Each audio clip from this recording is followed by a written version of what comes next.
Hello everyone and welcome back to my channel. My name might be Isaiah and today I want to talk about Aggretsuko because today the season 4 came out and of course I completely watched all the episodes. There's only 10 and they're like 20 minutes apiece, so it's honestly less than 3 hours long with the auto skip features. And it's just amazing to me that they can do these incredibly out there things, but it's still super relatable to the day to day of mid to late 20-year-olds and older. And I will say there's going to be spoilers about season 4 throughout this, so if that's something that's important to you, don't watch this video. Listen to this video. No one watches what I'm doing. I don't even watch what I'm doing. Anyway, back to it. So, season 4, it's been a mystery because they had this wolf dog person set up as the villain in the posters, and I was super curious about it. It turns out this character ended up taking over the company for a brief amount of time because the elephant CEO got really injured and he was thinking about retiring, so he stepped out.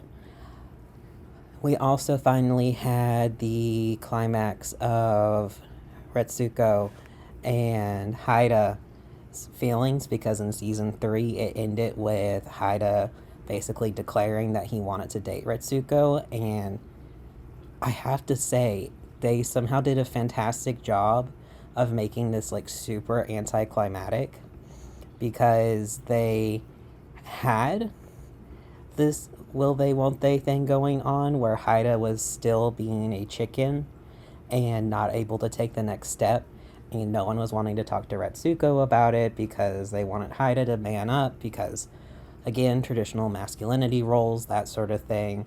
I try to make the joke to Briar about the fact that clearly the only reason that the Japanese birth rate is going down is because the men don't have the gonads to do anything and the women are expected to wait. But they finally made Aggretsuko's take the first step, and that gave Haida the confidence for them to actually start dating. But like I said, that took a backseat to the main plot, which was a younger capitalist takes over as CEO, and you could tell immediately the vibes that he was going to have because he was shown in a gym working out. And my brain was like, oh, that's hashtag grind culture right there. Because he was at work and then he goes immediately to work out. And I don't know about you guys, but there's all of those tags that's like supposed to be motivational about making all this money, working out, nonstop hustle sort of thing. But he takes over and he notices that the accounting department takes up a significant chunk of change in his opinion. So he starts making changes. And a really important thing to know with going into season 4 is in Japan, once you are hired into a company, like not a temp hire, but an actual employee, you are very hard to get rid of. Like it is almost impossible to justify firing. So what they do is they try to advise you to look for other work and sort of pressure you into quitting, which is what they do with Tone, the misogynistic, chauvinistic pig. And it's interesting because Tone lived through the bubble of 2008 and before then, so he was there when the bubble burst, and apparently the elephant CEO had declared that no one was going to get left behind or fired. And I mean, we know that Tone is a misogynistic douchebag who likes to be in charge and harp over his employees and that sort of thing, even if he does get his nose to the grindstone and put in the work when he needs to. Like, he's a real mixed bag of a person, which I feel like is pretty accurate for most boomers outside of, like, politics. So it was interesting seeing him go toe-to-toe with the new CEO and choosing not to fire anyone, but trying to make different concessions so that the accounting department wasn't costing so much. But they still transfer him over because Retsuko and Finico accidentally ran into the CEO and sort of blabbed about all the awful shit that Tone does, and he eventually resigns. And again, in the background, there's still the Haida and Retsuko trying to figure out if they wanted to date or not. They have no idea that there's all these major shifts happening. Almost nobody knows that people are going to start getting fired. Kaiba gets pressured into quitting because she is a mother, she's a gossip, and she ended up prioritizing her sick child over work. And even though her coworkers had her back and took over some of her responsibilities, she chose to quit because it was clear that the company was no longer valuing her time. They even pulled the once your children are older, you can always come back to work sort of deal, which, holy shit. Okay. It hits close to home. Anai, who we would remember as like the weasel rodent creature, who is the young upstart, he mentions going on strike, but he gets talked down. He also is the one of the ones that point out the whole this company doesn't care about us. They're just going to use us however they can and throw us away. And Haida gets promoted because he ran into the new CEO when the elephant was in the hospital.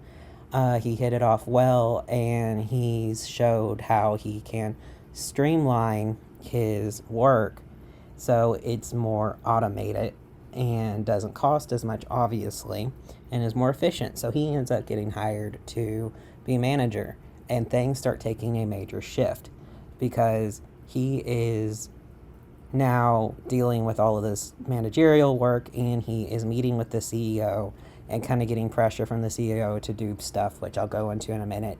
And Retsuko, meanwhile, is feeling guilty because she learned that Tone is now working at the convenience store that Monica works at, Monica being one of her former OTM members, and from season 3. And so she's been feeling guilty, and everyone's telling it's not her fault, Tone chose to quit, etc., etc. But then she speaks to Tanato, whom, despite the fact that he is a rich bastard, I still adore him because at the end of the day, he wants to destroy capitalism.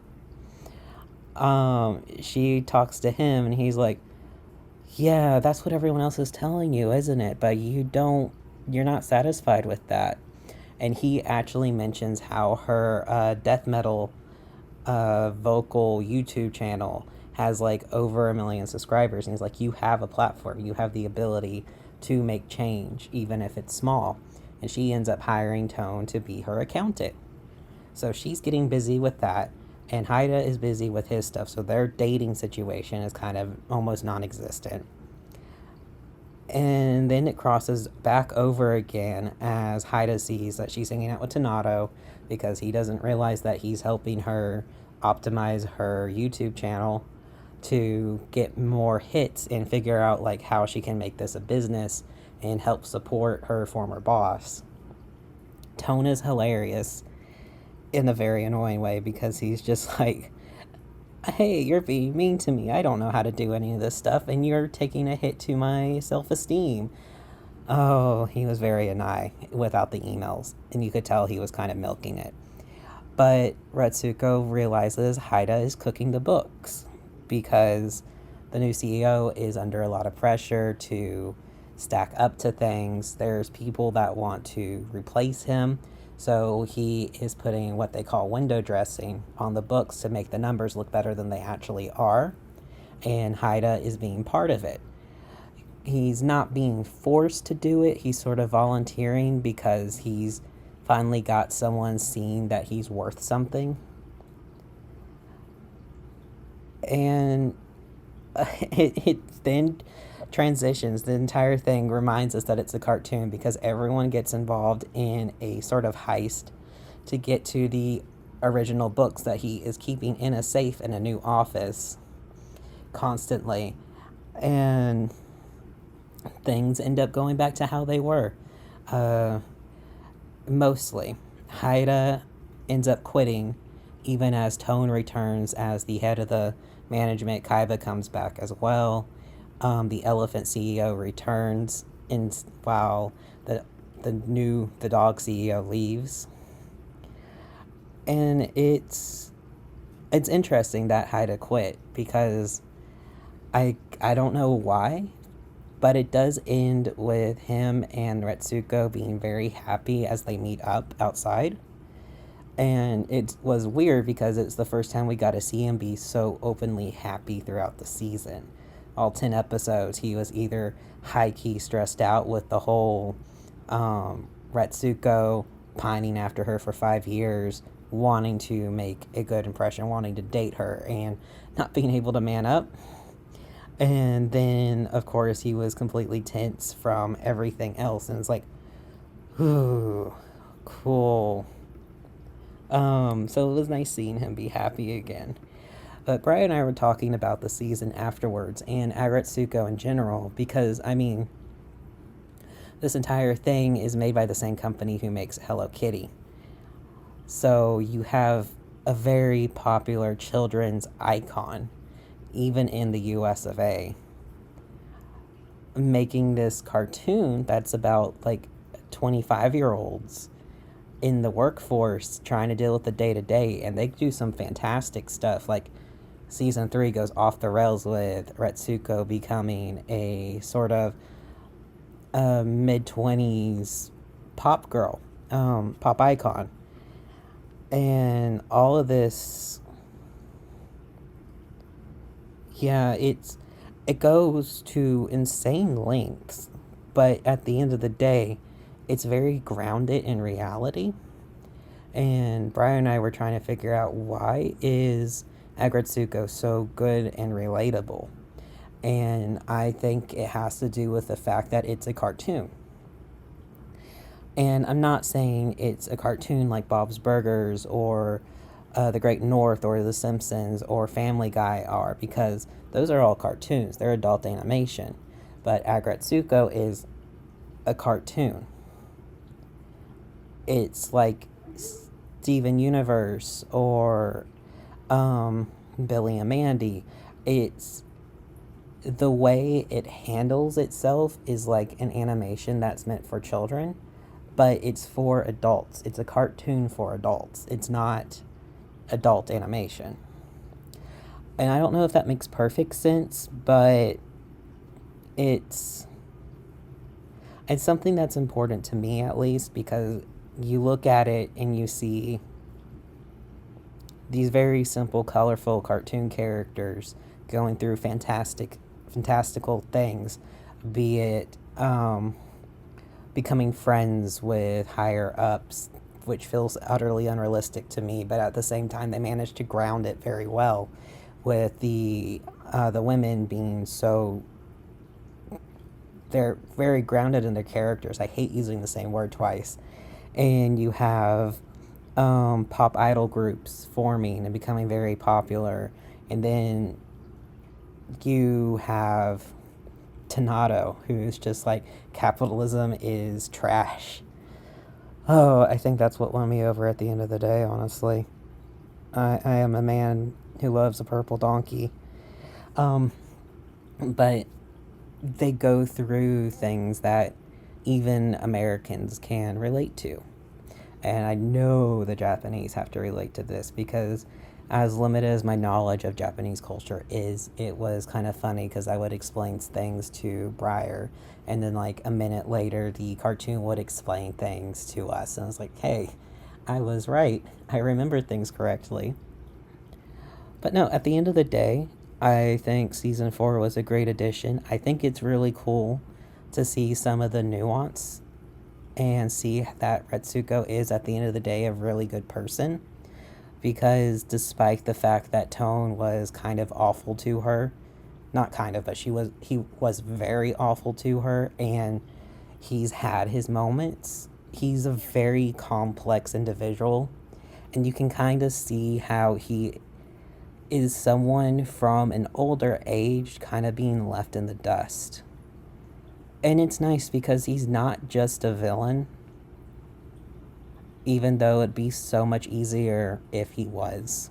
If I'm completely honest, like, I didn't like that they were trying to make him nuanced at first, but the more we go through it, the more we see of his family and the more we understand him.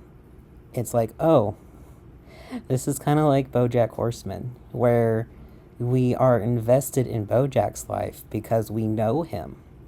We see all his sides. The more that's revealed to us, the more we understand why he's done so many shitty, terrible things. But if we're just on the outside looking in, we wouldn't see that. So they're kind of doing the same thing with Tone that we get with BoJack, but because he's not the main character, it would be so much easier to hate on him. And it's nice to see Retsuko using her resources and learning how she can make the world around her a better place. It makes things more hopeful for me too, because I may not have 1.5 million subs. I doubt I'll ever have that many, but I have 43. That's a really big deal for me. I have 43 people who decided they liked my shit enough to listen to it. And I want to make a difference. So I guess at the end of the day, capitalism sucks. Tanato is right. And we should use our platforms to the best of our ability to lift everyone up. Even the people that would like to tear us down. Because as much as we would love to leave them behind in the dust, it's not the right thing to do. The future won't work if we choose who to hurt. We need to make sure that all of humanity pulls together and we pull everyone into the future, even if they're kicking and screaming the entire way through. But I think that's going to be it from me. Again, if you've not watched Aggretsuko, but you've listened to this for some reason, go watch it. It's so good. It will take like 3 hours. If you sit down and watch Lord of the Rings, you can sit down and watch this in one go. Otherwise, I will talk to y'all tomorrow. Stay hydrated. Stay safe. Bye.